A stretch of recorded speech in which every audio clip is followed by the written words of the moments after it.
مساء الخير يا جماعة. أنا بطلت تصوير أفراح بعد رحلة 10 سنين بصور أفراح. اكتشفت اللي فيه حاجات كتير قوي فيها حرمانية. تصوير الأفراح ذات نفسه مش حرام، بس هو ليه ضوابط وشروط لازم تتعمل عشان ما يبقاش حرام.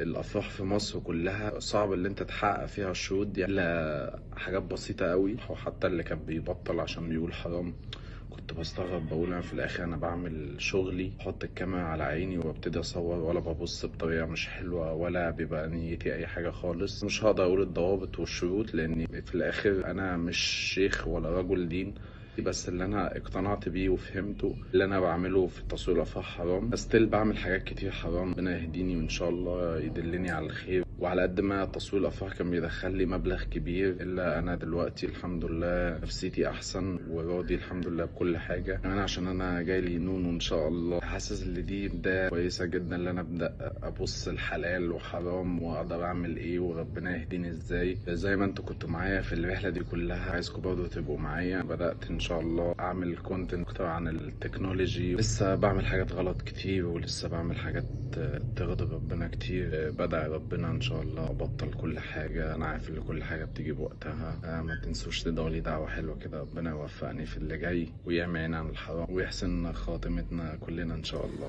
ما شاء الله، لا قوة إلا بالله. ربنا يثبتك يا حبيب قلبي ويوفقك، ودي أحلى خطوة خدتها في حياتك. والله يا جماعة، أحلى خطوة اللي أنت تبدأ تقرب من ربنا، وأي حاجة حرام تبعد عنها. وأنا بنصح، والله بجد يا جماعة، أنا بنصح أي حد شغال شغلانة لا ترضي الله عز وجل، شغال شغلانة حرام، شغال شغلانة فيها شبهة، إن هو يسيبها.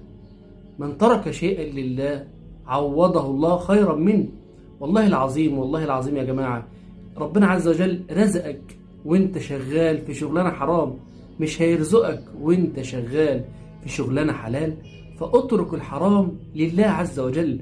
وبعدين يا جماعة، قال النبي صلى الله عليه وسلم: لا تزول قدم عبد يوم القيامة حتى يسأل عن إيه؟ عن 4 منها: عن ماله، من أين اكتسبه وفيما أنفقه. ربنا عز وجل يوم القيامة هيسألك عن مالك، انت جبته منين وصرفته في ايه. هترد على ربنا تقول لي ايه؟ هتقول لربنا ايه؟ فكل واحد منا يقف وقفة، كل واحد شغال منا شغلانة، كل واحد بيجيله مصدر دخل حرام. خلي بالك، المال الحرام يا جماعة لا يدوم، وإذا دام دمر. تاني، المال الحرام لا يدوم، وإذا دام دمر. اللي بياكل حرام ربنا عز وجل مش هيبارك لك في حاجة.